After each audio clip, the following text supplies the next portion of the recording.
Minter Creative Sounds Mint. No penúltimo episódio da segunda temporada do Sounds Mint, aceleramos a fundo e vamos conduzir a conversa com aquela classe inconfundivelmente alemã. Connosco, um apaixonado por carros e aviões, um engenheiro mecânico de formação com mestrado em Gestão de Empresas pela Universidade Católica, Ruben Avelar é o diretor-geral da Caetano Baviera Norte, um concessionário emblemático da BMW e Mini em Portugal, com mais de 40 anos de atividade e orgulhosamente patrocinador do nosso podcast. Bem-vindo, Ruben, ao podcast da Minter Creative. Muito bem. Que bom ter aqui o patrocinador do podcast, acho que era inevitável. Sim, atualmente somos patrocinadores do podcast e de mais algumas coisas. E de mais algumas coisas? Sim, senhor. Sim, trabalhas com agenciados nossos e já temos colaborado em algumas coisas e tem sido uma parceria que realmente agora pensando bem, já existe há algum tempinho. É verdade. Desde que assumi este projeto de vir fazer a gestão dos contratos que a Baviera tem aqui a Norte, Portugal e Maia, deparamos nós, a nossa equipa, com um problema de notoriedade face aos concorrentes. Por isso é que seletivamente fomos selecionando as nossas ações de marketing e as nossas parcerias, umas mais estratégicas que outras nem tanto, mas como tudo na nossa vida, normalmente 2 passos à frente, um para o lado, um para trás. O que interessa é que o somatório, ao fim de um período de tempo grande, o caminho tenha-se feito, não é? Tenha-se caminhado para a frente. Sim, haverá inúmeras coisas pela frente e marketing não é uma ciência exata e parte muito de tentativa e erro, que não é uma coisa fácil para ti, não é? A engenharia também não é. Também não é? Não, também não é. Apesar dos aviões, sobretudo os aviões e o material aeronáutico terem uma precisão brutal em termos de cotas e tolerâncias nas suas peças, centésimos de milímetro, continua a não ser uma ciência exata. Porque depende do humano, não é? A engenharia é sempre uma questão de probabilidades e estatística. Mas vamos falar sobre isso, vamos falar um bocadinho sobre o teu percurso, porque eu já o conheço minimamente, mas isto é uma conversa para também as pessoas entenderem um bocadinho o que é que podem fazer, o que é que os outros foram, o que é que são e o que é que as pessoas, que caminhos é que têm pela frente e que opções. No teu caso, a engenharia mecânica foi a primeira opção? Foi. No meu caso, a engenharia mecânica foi a minha primeira opção para a Faculdade de Engenharia e, curiosamente, a minha segunda opção não foi engenharia mecânica em Coimbra, mas foi aqui no Instituto Superior de Engenharia. Instituto Superior... No ISEP? O ISEP. Isto porque eu queria ficar realmente perto de casa, queria ficar perto da minha mãe. Ainda era um jovem assustado, estava a vir para o Porto pela minha primeira vez e tal. A vir para o Porto porque tu és de Cortegaça. Sim, na altura era muito longe. Sim. Era muito longe, ainda nem a carta tinha, portanto era só os comboios, ainda não havia Ubers, portanto era uma coisa um bocado longe, não é? Certo. Mas então a primeira opção foi Coimbra? Não, a minha primeira opção foi sempre o Porto. Okay. O que os meus amigos me disseram, então tu, em vez de candidatares como segunda Universidade de Coimbra, foste candidatar pelo Instituto. E eu disse sim, porque eu queria ficar aqui no Porto, queria ficar aqui perto. Okay. Mas pronto, realmente entrei na minha primeira opção, que foi aqui a Faculdade de Engenharia, e depois no terceiro ano... Entraste na FEUP. Exatamente, ainda era ali na Rua dos Bragas, numa perpendicular à Setúbal. Eu sei bem, eu também comecei lá. Pois, também começaste lá. És minha colega, então. Há uma diferença grande. Não, colega em termos de curso. Certo. Sim, em termos de curso não, porque eu não tirei Engenharia Mecânica, como deves calcular. Tiraste que Engenharia Civil? Certo. É um bom curso. É um curso giro. Como também, é que sabes? Porque também se aprende alguma matemática. Alguma? Eu acho que os primeiros 2 anos são iguaizinhos. Análise, álgebra, acaba por ser ali a raiz comum em todos os cursos de engenharia. Mas depois... Mas na altura era, não é? Chegas ao terceiro ano, tens a física, com a mecânica tens a física noutro patamar que não tens com a engenharia civil. Pois não, tem estruturas e tem outras coisas. Pois. Mas acaba por ser um curso muito analítico, isso sem dúvida. E gostaste do teu curso? Adorei. Eu tirei o curso de projeto de máquinas e depois ainda estava a terminar o 4º ano e fui para uma fábrica até desenhar umas máquinas especiais em termos de tinha que calcular a cadeia cinemática e as massas em transferência, os momentos de inércia, esse tipo de coisas. Só que depois, horrorosamente, fui chamado para a tropa. E quando acabei a tropa, fiz o curso de oficiais milicianos em Mafra e depois passaram algum tempo a fazer a tropa em Vila Real. Quando voltei, quando saí de lá de dentro, 11 meses depois, resolvi atirar-me para os automóveis, porque eu sempre, desde miúdo, adorava a marca BMW e na altura a Baviera, portanto, era o importador dessa marca em Portugal. Sim. A Baviera, que é uma empresa do Grupo Salvador Aitano, Caetano, sim. exatamente. E pronto, e comecei o meu percurso profissional nessa marca. Mas quando estavas a tirar o curso, já antes da tropa, não tinhas essa ideia de ir parar aos carros? Era uma Não paixão? tinha, não tinha. Era uma paixão, sempre adorei muito carros e aviões, mas não tinha. Sim. Aliás, conforme te acabei de dizer, o meu emprego onde eu ganhei algum dinheiro foi exatamente a desenhar máquinas para uma fábrica. Portanto, antigamente as máquinas desenhavam-se em estiradores, não é? Vocês eram só rapazes no curso ou havia raparigas também? Olha, no meu curso, quando entramos, éramos 80 pessoas, 80 tipos.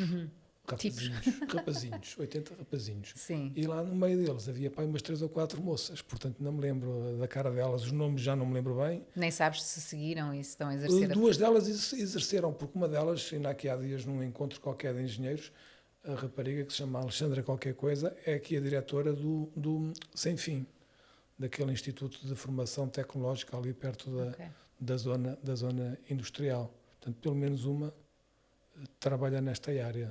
Então acabas o curso, vais para a tropa, regressas e começas a trabalhar? Nos automóveis aqui, exatamente aqui, nesta oficina da Baviera Porto. Comecei como chefe de oficina e fui progressivamente subindo as escadas até chegar no fundo onde estou. Tinhas essa ambição de subir ou na altura não tinhas essas preocupações? Na altura não tinha essas preocupações. Ainda me lembro quando mudei de projeto, trabalhei 3 anos, quase 4 anos, com o grupo C. Santos, com a Mercedes-Benz. Foi porque realmente era um desafio profissional novo. Na altura, esse grande concessionário da marca Mercedes-Benz estava efetivamente a crescer muito e a abrir oficinas novas em Santa Maria da Feira e realmente desenhar uma oficina nova, o layout todo, contratar as pessoas. Aquilo era um projeto que realmente me fascinou. Mas depois realmente sempre tive a camisola do grupo vestida, do Salvador Aitano, e realmente estive lá 3 anos e meio e voltei outra vez para a Baviera, não é? Até hoje? Até hoje, sim. A empresa foi crescendo, foi mudando, sim. E tu foste ficando? Fui ficando, trabalhei noutros projetos dentro do grupo, fui diretor-geral de algumas empresas, nomeadamente uma empresa de peças, depois da concorrente da BMW, fui diretor-geral da Caetano Star durante, não sei, eu já sou velhinho, pai, 8 anos ou 7, 8 ou 7 anos, e depois em 2021 pediram-me para abraçar este último projeto onde estou agora, que é realmente esta agregação destes contratos a norte, Porto, Gaia, Maia e Matosinhos, e com isto, só para teres uma noção da dimensão destes contratos agregados, estamos a falar de entre 100 a 120 viaturas BMW Mini a entrarem nas nossas oficinas todos os dias. Portanto, só por aqui se vê a logística, a necessidade de pessoas, de programas informáticos, para que nada falte às viaturas, às peças, isso tudo.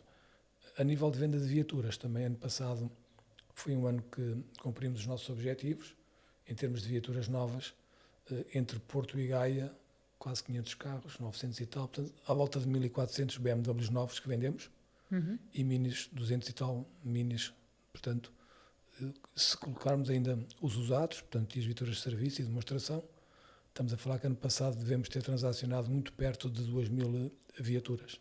Quando olhas para o teu setor, e porque também acho que foi um setor que sofreu bastante nos últimos anos, não é? Por todo o contexto que vivemos e etc. Não foi um setor fácil para se trabalhar. Mas olhas para a tua concorrência, olhas para dentro, sentes que fizeste a diferença de alguma forma ao longo deste tempo e que pudeste ir sendo parte dessa evolução da Caetano? Sim, sim.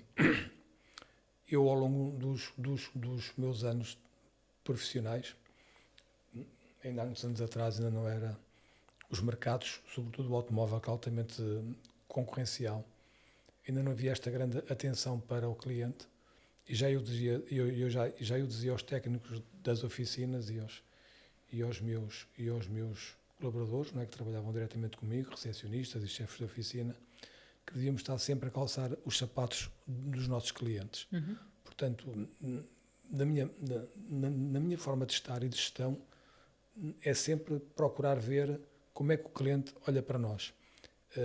Ainda agora faço isso, ainda agora, claro que não olho para todas as reclamações, olho só para algumas, mas eu quando era responsável pelas oficinas, eu fazia questão de ler todas as reclamações, que chegassem via e-mail, via gravações telefónicas, tudo.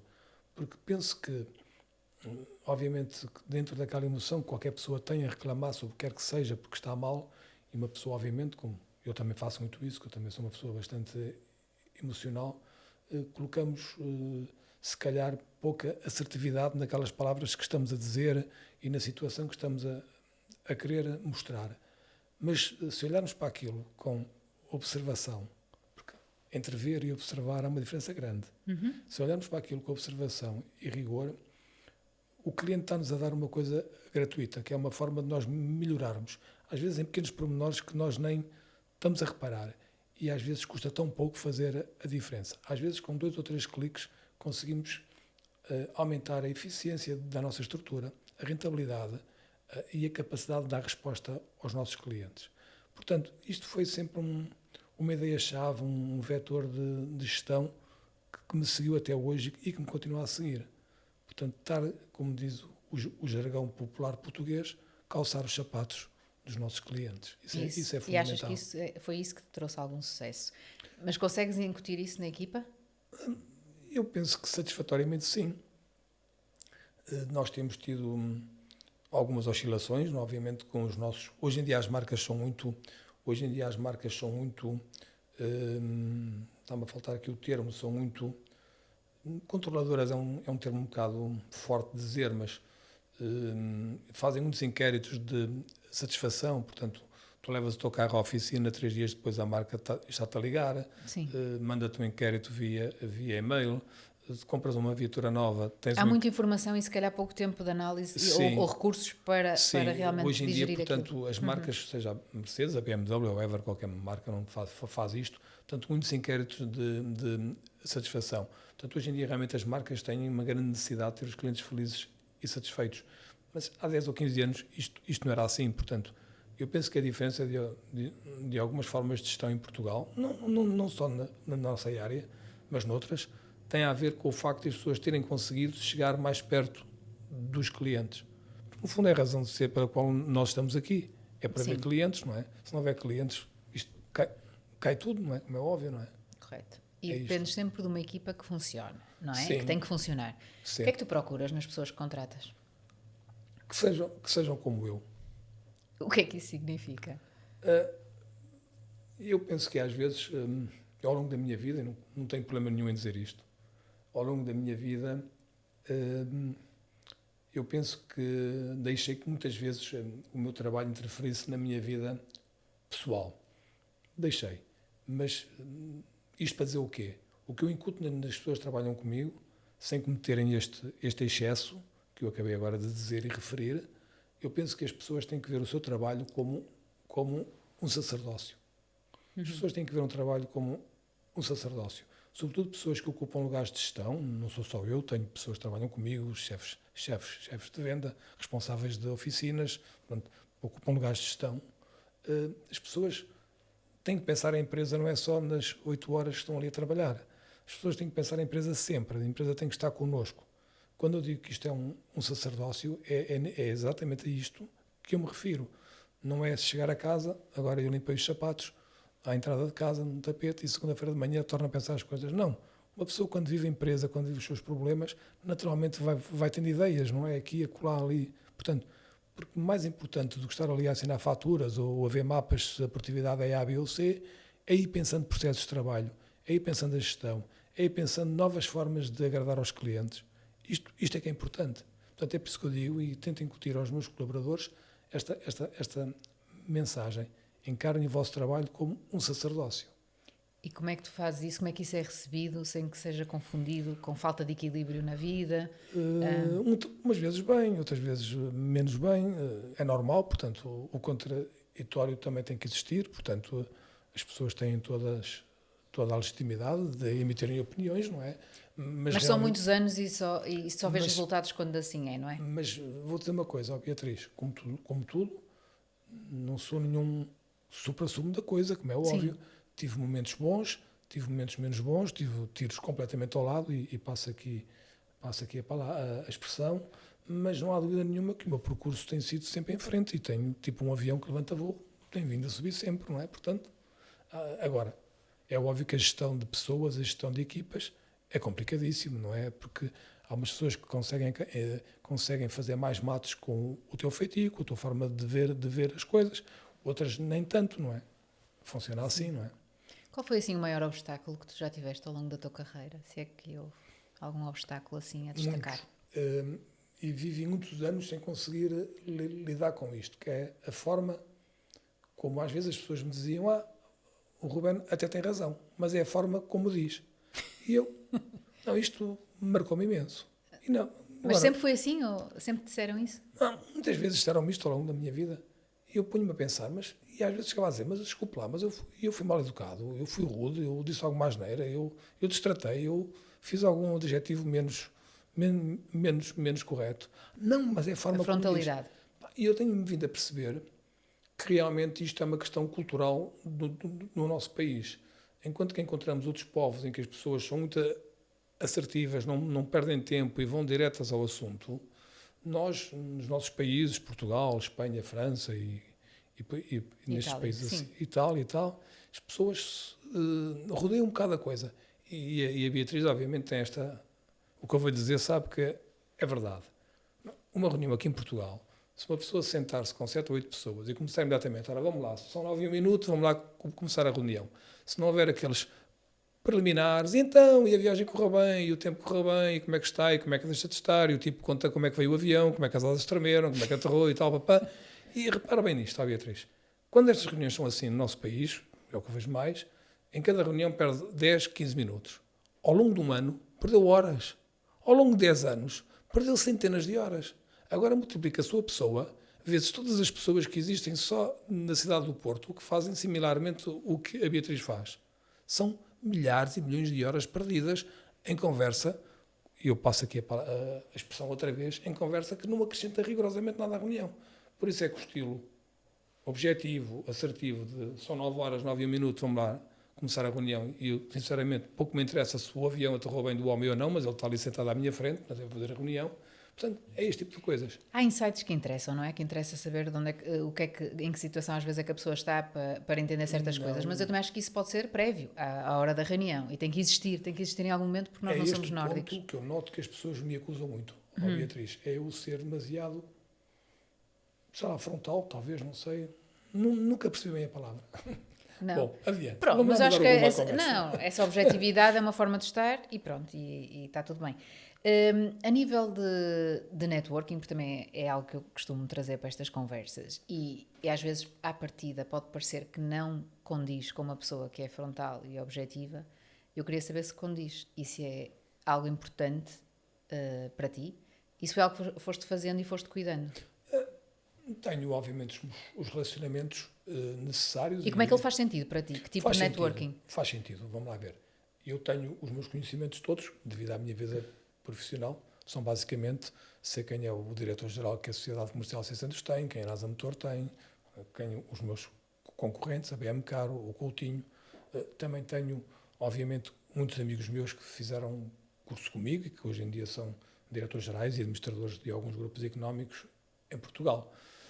Porque é que esta parte desta objetividade profissional não é tão evidente? Porque realmente com eles não há, digamos, é confraternização, é amizade, é conversa, é falar sobre o negócio de forma geral, quer dizer, e as coisas funcionam neste campo. Agora, se me perguntares a mim, se no meu trabalho com as minhas equipas sou muito objetivo, as reuniões são muito pragmáticas e sintéticas, isto é uma marca minha mesmo própria. Minha, okay. As pessoas dizem isto com o Ruben é mais rápido, portanto as pessoas é assim. Mas o trabalho também é feito de relações e de confiança, sobretudo. Como é que tu confias numa pessoa? A partir de que momento é que tu confias numa pessoa? Eu vou-te pôr a questão ao contrário, Beatriz. A partir do momento é que eu não confio numa pessoa, quando a apanha a mentir. Isso para mim é como este copo com água agora que é isso da mesa abaixo. Isso destrói qualquer relação. E já tive algumas pessoas que até estava bem impressionado com elas em termos profissionais e desempenhavam satisfatoriamente bem a sua missão, e eu claramente apanhei numa pequena mentira, depois apanhei noutra, 2 ou 3 e acabou. É uma quebra de confiança. É uma quebra Sim. de confiança. O que eu prefiro nas pessoas, como eu costumo dizer, prefiro que seja uma pessoa de 12 valores, ou 13 valores, ou 14 valores, numa escala de 1 a 20, mas seja sempre honesta, frontal, que nunca minta, que diga eu errei, eu falhei, olha, eu não percebi o que o senhor me disse, eu pensei que era assim e afinal não era assim, era assado. Quando as pessoas tentam construir um ideário de conversa, um ideário de justificação para se manterem, sobretudo para pensar numa coisa que eu não percebo bem, que é a imagem, não é? A questão é a imagem, a imagem não conta para nada, conta é os golos que se marca, não é? É a gestão que se faz, é os objetivos que se atinge, é a conta de orçamento que se atinge, é a satisfação de clientes que se atinge. Isto é que conta. Portanto, é um bocado em função disto. Portanto, eu já tive pessoas que realmente tal como me referi há bocadinho, o copo caiu ao chão, outras pessoas foi exatamente ao contrário. Dava muito pouco por elas e realmente foram crescendo, e hoje são pessoas que eu admiro muito profissionalmente. E depois, claro, obviamente também tenho os meus momentos de conversa com as pessoas. Os meus colaboradores trabalham diretamente comigo, eu sei o que fazem, eu sei o que as mulheres fazem, eu também falo com as pessoas. Eu não sou um robô, por amor de Deus, não quero que me vejam assim. Mas pronto, mas realmente é um facto. Quando vou para o trabalho, é para trabalhar. É um bocado assim. Mas mais do que confiança, então, quando é que chega aquele ponto em que tu te sentes capaz de delegar? É só quando a pessoa demonstra resultados? Sim, é um bocado isso. Eu cada vez me esforço mais por começar a delegar e por delegar. Neste momento há muitas áreas de trabalho que eu só supervisiono, tem que ser assim, porque neste momento, nestes contratos que eu há bocado referi, estamos a falar de 187 pessoas. Portanto, em boa verdade, eu só sou chefia direta de 6 pessoas ou 7, salvo erro, não 8 pessoas, só sou chefia direto de 8 pessoas. É óbvio que depois eu não ando ali a ver o trabalho que cada uma delas faz, não é? Como é óbvio, eu não deixo... Mas para isso tens middle management, não é? Também. Não ouvi, desculpa. Tens middle management que Claro, confias, exatamente, certo? é isso mesmo. Portanto, depois eu só vejo realmente a estrutura deles, se aquela equipa atinge o orçamento, se não atinge os resultados, desempenho, em linguagem portuguesa e de futebol que o povo gosta, se marca golos ou se não marca, não é, no fundo. Se tu pudesses ir buscar qualquer pessoa ao mercado, conhecida, não conhecida, sabes quem é que ias buscar para trabalhar contigo? Fazer parte da tua equipa? Qualquer pessoa no mundo. Eu vou dizer uma coisa. Eu não te vou dizer um nome ou dois, porque no nosso meio, na cima aqui no Norte, é muito curto, e isto nos automóveis é muito curto. Obviamente eu nunca te vou dizer o nome, mas mesmo que fosse buscar essa pessoa, mesmo que o acionista me desse budget para ir buscar essa pessoa, há sempre um problema, que é essa pessoa sozinha não conseguir levar o barco. E às vezes já vi e já constatei muitas situações profissionais em que bons profissionais numa determinada organização... Não funcionam. Exatamente. Num determinado caldo cultural daquele grupo não funcionam e depois mudam-se para outra empresa, até para outra organização, a fazer exatamente o mesmo, mas no caldo organizacional, se é que eu estou a conseguir explicar bem a ideia, sim. E as coisas já funcionam melhor. Portanto, ir buscar o Ronaldo deste mundo também tem os seus riscos. Certo. Aliás, acontece isso numa entrevista, começas a imaginar a pessoa naquele contexto empresarial e sim, isso te faz decidir? Eu hoje em dia já não faço muitas entrevistas, mas ao longo da minha vida profissional fiz imensas mesmo. E realmente o que eu procuro mais nas pessoas é se as pessoas conseguem, no que estão a dizer, denotar empenho.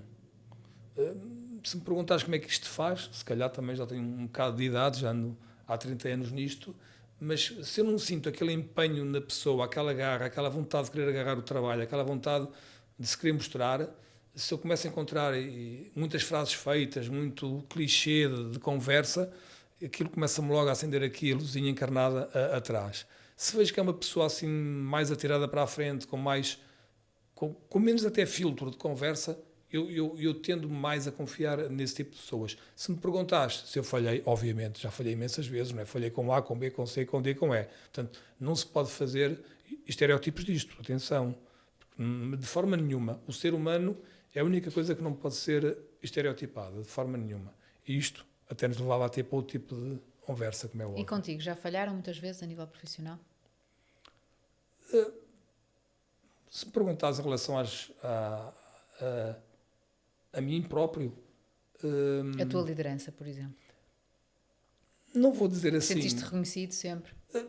Sim, de forma geral, sim, mas isto, lá está, é como tudo. Não é? Dois É constante, sim. 2 passos para cima, um para o lado, um para trás, mas se eu olhar para trás, vejo que o caminho que foi de feito. evolução. Mas há casos pontuais em que não, há casos pontuais em que eu manifestamente não concordo. E o que é que uma pessoa que se dedica tanto ao trabalho sente e faz quando sente que não é reconhecida? Como é que tu procuras esse equilíbrio nesses momentos? Se queres saber a verdade, Beatriz, Quero. trabalho mais ainda. É? É. E o que é que fazes para além do Porque trabalho? eu fui educado que é no campo, é na Que ação se luta. que se luta, não é com É baixar os braços. abaixar os braços. Então, quando eu sinto que as coisas não estou a ter o reconhecimento correto e que outra pessoa ao meu nível foi para o projeto A, B e C e eu não fui, Não te queixas? Não tens por hábito queixar-te? Nem a normalmente, ti próprio? normalmente como eu sou até um bocadinho gago, e eu evito falar, não é? Portanto, eu normalmente só falo uma vez. Portanto, e depois as respostas aparecem no terreno sempre. Até hoje têm aparecido sempre no terreno. Mas o que é que fazes quando não estás a trabalhar? O que é que eu faço quando estou a trabalhar? O que é que te dá mais gozo? Ler, que eu Há sei. há uma coisa que eu não faço muito, é estar agarrado ao telemóvel e a ver as redes sociais. Portanto, Isso não fazes. Os meus filhos dizem que eu sou um cota. Eu não sei o que isso é. Não sabes? Quando andava em engenharia, quota era uma distância. Exato. É uma distância entre E agora entre, não sabes entre o que é dois que é, pontos. nunca perguntaste. Eu imagino que seja, não é? Pronto. Ou então, tinha um colaborador meu que me dava muito bem, que eu conhecia há imensos anos, dizia-me: "Oh, Ruben, estás a ficar com hábitos de velho." Pronto, essa frase eu também ouvi. Portanto, hábitos de velho, penso que deve ser o mesmo. Não, mas é verdade.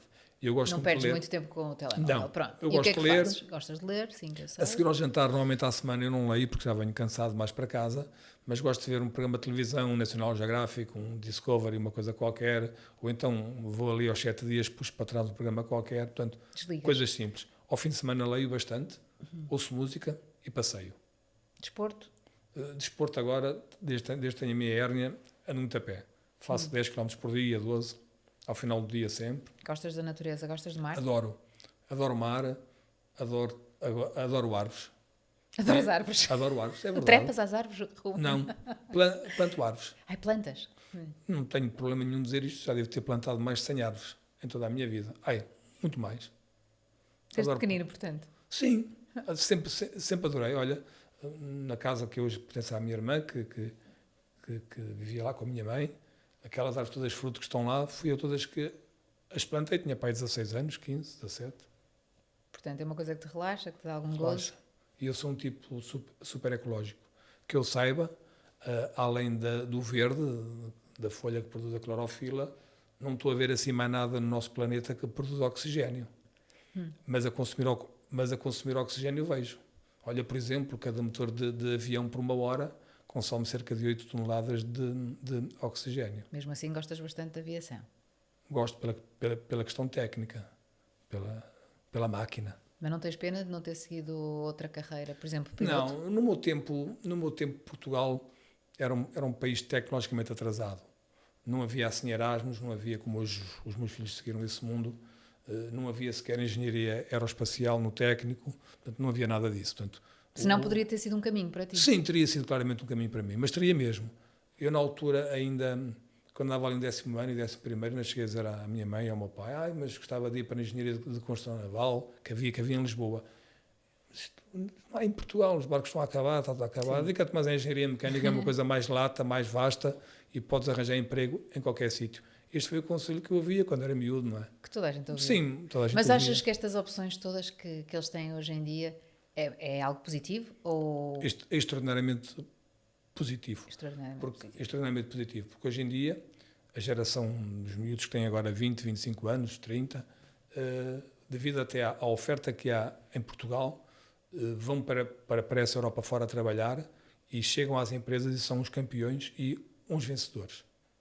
E não estou só a falar dos casos mais próximos de mim, conheço amigos meus, colegas meus, também tiveram filhos, obviamente, que também têm miúdos de 25 anos, 24 e 25.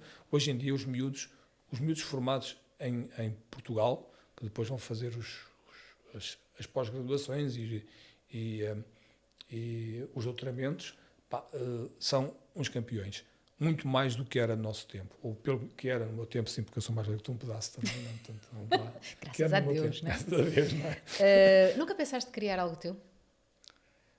Hum, E eu costumo dizer a brincar com o meu grupo de amigos. Eu sou um indivíduo que sou muito bom a gerir o que não é meu. Pá, a gerir o que é meu, eu tenho a tendência de dar. E como tenho a tendência de dar, eu nunca ia Corre ser. mal. Ia correr mal. Eu tenho pena das pessoas. Se fosse meu, eu dou. Eu só não dou mais coisas porque realmente trabalho numa empresa que não é minha e tenho obrigações, obviamente. E de ética até, como é evidente. Se não é meu, Correto. eu não posso dar, como é óbvio. Mas se fosse meu, eu dava. Quer dizer, eu sou um tipo um bocado mole nesse tipo de coisas. Nem nunca me apaixonou muito ter um negócio meu, nunca me apaixonou muito criar valor e riqueza.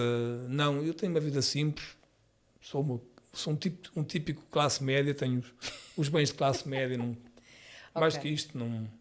Então, nunca pensaste em criar algo teu, trabalhas numa empresa que não é tua, Mas que me mas que sentes satisfaz. como tua Que sinto como, isso é extremamente verdade. Sinto a empresa como minha, é verdade. e trabalhas diariamente de duas marcas, basicamente, a BMW e BMW Mini, e sim. Mini. A Mini patrocinou a primeira temporada deste podcast, a BMW patrocina a segunda. Tens uma preferida? Não, porque tecnologicamente a marca é a mesma, não é? Tecnologicamente a marca é a mesma. Agora, se me perguntares se a BMW tem uma história extremamente rica e que tem e que a marca BMW foi no século XX um verdadeiro marco tecnológico para o bem e para o mal, não é? Porque não sei se sabes, mas a história da BMW começa por fazer motores de aviões na Primeira Guerra Mundial.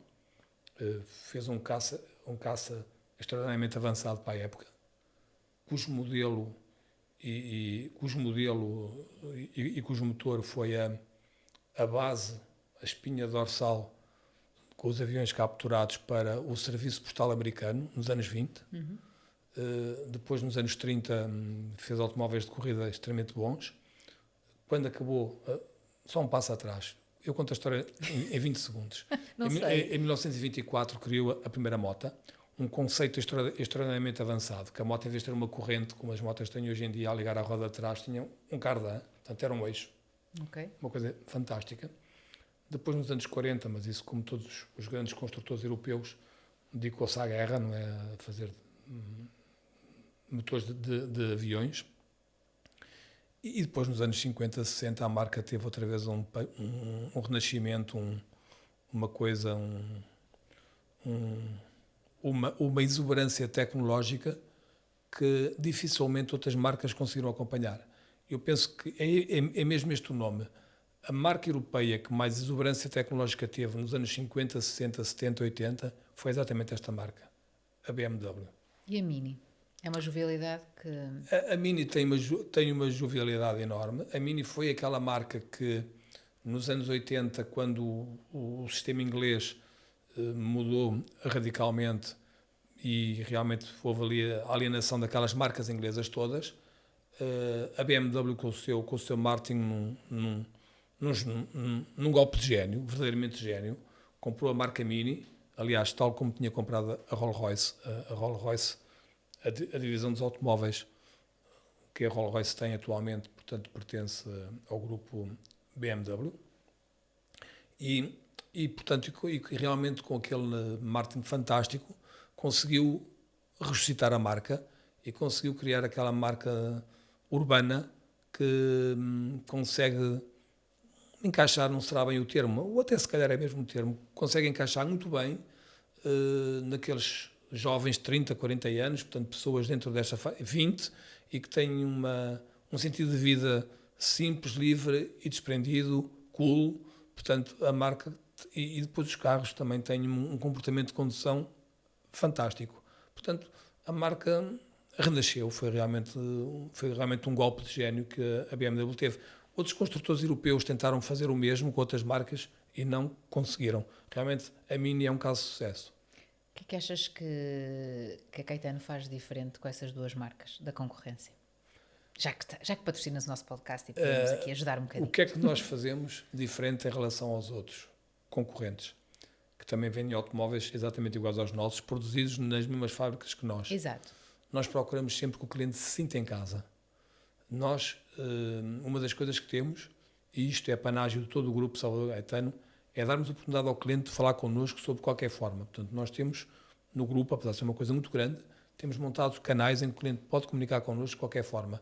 Nós procuramos que o cliente se sinta bem. Nós estamos sempre na vanguarda daquilo que a marca propõe. Se a marca propuser uma remodelação ao showroom, com os LCDs maiores, uns sofás melhores, umas coisas mais assim ou mais assado, nós estamos sempre nessa vanguarda. Nós queremos sempre, em cada momento, na jornada de compra que o cliente tem, de lhe proporcionar sempre a melhor experiência possível. Portanto, uma das coisas que nós fazemos e esforçamos imenso é termos viaturas disponíveis para test drive. Temos uma frota de automóveis que nos custa uma fortuna imensa, mas o cliente quer experimentar o modelo A, o modelo B, levar para casa, trazer no dia seguinte. Isso é perfeitamente possível. Portanto, é isto que nós procuramos fazer, que o cliente experiencie não só os nossos produtos, mas também a nossa experiência de estar a fornecer um serviço. É isso que nós procuramos fazer sempre. Qual dessas duas marcas ou qual foi o modelo de carro que te traz melhores memórias? Ou uma história engraçada? Olha, traz-me. Eu, quando era miúdo, tinha um 318S e, na altura, a minha mulher estava grávida da minha primeira filha e resolvemos ir a Barcelona. Pá, o carro realmente era extraordinariamente a andar e não havia estes radares avançadíssimos que a GNR tem e a Polícia Espanhola tem. Não vou dizer as velocidades, nem sequer me recordo disso, nem sequer é relevante. Mas vou dizer que foi uma experiência de condução fantástica. Foi uma viagem... Lá está, é o que eu estava a dizer há bocadinho. Os BMWs conseguem fazer automóveis que dão realmente prazer a conduzir, um gosto de condução. Pá, e realmente fiz uma viagem longa, só com uma paragem a meio do caminho, e na altura as autoestradas não eram o que são agora. Pá, foi uma viagem deliciosa. E foi daquelas viagens feitas há muitos anos atrás, hoje a minha filha mais velha tem 27 anos, portanto, imagina, em que aquilo ficou-me na cabeça até agora. Portanto, ainda me recordo muito bem de pormenores que essa viagem teve. Algum dos teus filhos vai seguir um caminho parecido ao teu? Não. O meu filho tirou um curso de Economia e Gestão, trabalha por acaso em Munique, e tenho uma filha que tirou também Engenharia, mas tirou Bioengenharia e trabalha... Farmacêutico, não? Não, trabalha em Viena, numa startup de softwares médicos. Faz algoritmos matemáticos com inteligência artificial, esse tipo de coisas. E a mais nova ainda não escolheu, não é? A mais nova ainda não escolheu, ainda é muito novinha para isso, mas já me disse que queria ir para... Ciências. Exatamente, para a área de ciências. E se tu...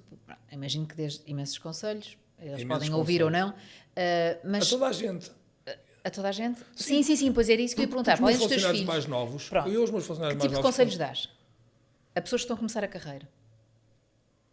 Pá, os que dou aos meus filhos, é por isso que eu realmente acho que as pessoas reconhecem-me um bocado como uma chefia importante, não é? Porque realmente são os conselhos que eu dou. Pá, trabalha, se falhares, diz logo a verdade, não rodeies, não mintas, ser objetivo, não tentes esconder alguma coisa mal feita, vem ter connosco, fala logo, pá, e se trabalhares, a obra aparece. A sorte dá trabalho. É uma frase que eu costumo usar muito. Ai, que sorte. Não. A sorte dá trabalho. É sério. Se trabalhar, consegue-se. É tal como plantar uma árvore. Tu podes ter uma boa árvore e no mau terreno, mas se estiveres sempre lá a regar a árvore, ela nasce. Pode nunca chegar aos 8 metros ou aos 7, mas aos 3 ou 4 metros chega. Portanto, se a árvore morrer e definhar, a pessoa não pode dizer a culpa é do terreno ou da árvore. Não. Se ele tivesse empenho para aquela árvore, a árvore tinha chegado a 3, 4 metros. De certeza. Mesmo sendo um terreno pobre. Certo. É esta a analogia. É essa. As árvores. Esse teu prazer. Esse teu prazer pela jardinagem é se não houvesse árvores, não estávamos aqui a respirar, ó Beatriz. Não, sim, eu sei da importância da árvore. Não saber era dessa Ou da tua erva. ligação à árvore. Pronto. Do verde. Do verde. Apesar de eu não ser sportinguista. Tu és esportista? Sou. Azulinho, foi assim que te apresentaste hoje? Sim, azulinho, sou. É assim que te sentes bem? Desde sempre. Pronto. E também... Não mudo. Não se muda. Há coisas que mudaste com facilidade ao longo dos tempos? Ou não te recordas assim nenhuma? Mudei. Mudaste? O que é que mudaste? Mudei. Tornei-me muito mais compreensivo com a falta de alguns valores que não são Os teus. iguais aos meus. Antigamente era um bocadinho mais Um pouco tolerante, pronto. não é tanto isso, não tem a ver com tolerância, tem a ver ser mais abrasivo, ia mais ao combate, ia mais ao choque. Hoje em dia não, hoje em dia percebo que não temos de ter todos os mesmos valores, alguns que eu acho que são fundamentais quando eu sei que as pessoas que não os têm eu simplesmente afasto, já não vou ao combate, afasto-me logo, nomeadamente das coisas que eu mais detesto se sentir numa pessoa é que a pessoa está ali a contar filmes, que está ali a mentir, que está ali, e perdoa-me a expressão que vou usar aqui no teu podcast, mas a expressão é mesmo esta, a rabiar, um bocadinho isto. Para se calhar a idade, não sei o que é que será, não sei. Tudo. E qual foi o melhor elogio que já te fizeram ao longo da tua vida profissional? Porque é assim sempre que eu termino a conversa. Conseguias dizer o melhor elogio? Consigo. Aconteceu-me já 3 ou 4 vezes ao longo da minha vida, com administradores que estão, obviamente, hierarquicamente acima de mim. Vá lá, aceita o projeto, só tu é que consegues. Portanto, eu já ouvi isto ao longo de 3 ou 4 ou 5 vezes. E é o melhor que te podem dizer? Não sei se é o melhor que me podem dizer, mas assim de repente, com essa pergunta à queima-roupa, foi a única coisa que me saiu. Não sei, se calhar já me fizeram elogios melhores, não sei, mas... Mas esse foi bom e está aí. Não é bom nem mau, é como dizem estas coisas, não é? E não é bom nem mau, é bom, claro que é bom. É bom, sim. É um voto de confiança. É bom, sim. Gostaste de estar aqui, Ruben?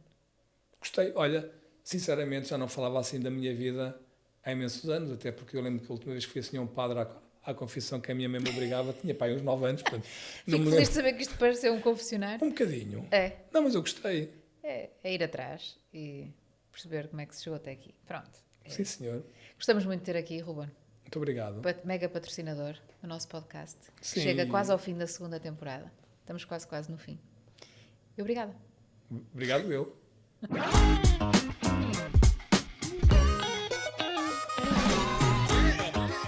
Minter Creative. Sounds Mint.